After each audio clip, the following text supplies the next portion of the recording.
From the air, the eye needs time to adjust to the things in the desert below. The smouldering outline of the aircraft tail singeing the sand. One of the back doors. And then, as you get closer, the heart-rending detail of lives interrupted. The lone handbag, upright and unscathed. The doll's head. The passport and tourist trinkets. The seatbelt buckle. The luggage that never made it home after the holiday herded together by Egyptian soldiers. And some pieces remarkably intact, while others are mangled beyond recognition. Every air crash is both familiar and unique, as is the overarching question: why? Could it have been a mishap? Parts of Sinai are controlled by ISIS. Or a bomb? Pilot error? Mechanical failure?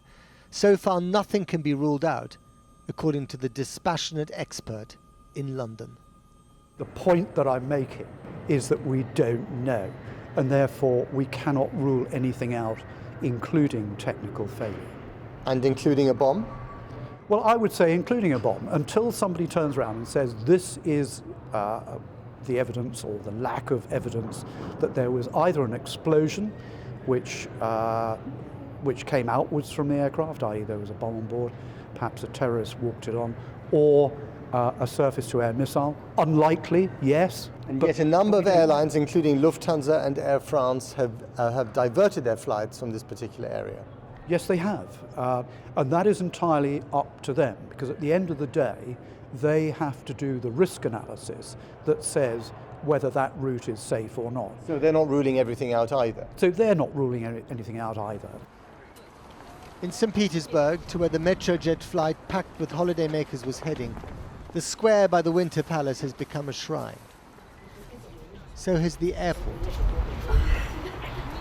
where grieving relatives gathered today, inconsolable and uncomprehending, to be caught up in the worst civilian air disaster in Russia's history. A shrine here and on the internet. This image of 10-month-old Darina Gromova, the youngest of 17 children on board, was taken just minutes before departure. The emotions around this flight are fraught, as are the stakes. The airline, for one, is blaming anything but its own pilots or plane. We rule out a technical fault on the plane or a pilot error. The only possible explanation is physical impact on the aircraft. In Moscow, an unusually subdued President Putin broke a 2-day silence he was criticized for on social media to express both grief and caution. As you know, this is an area in which clashes occur between the Egyptian armed forces and various terrorist groups. So, as you work on the ground, I ask you to exercise all necessary caution.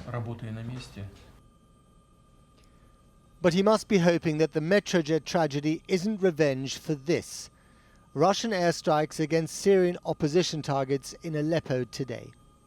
So far, Russia's increasingly muscular involvement has been popular at home. But if this turns out to be an act of war, the mood may shift, and fast.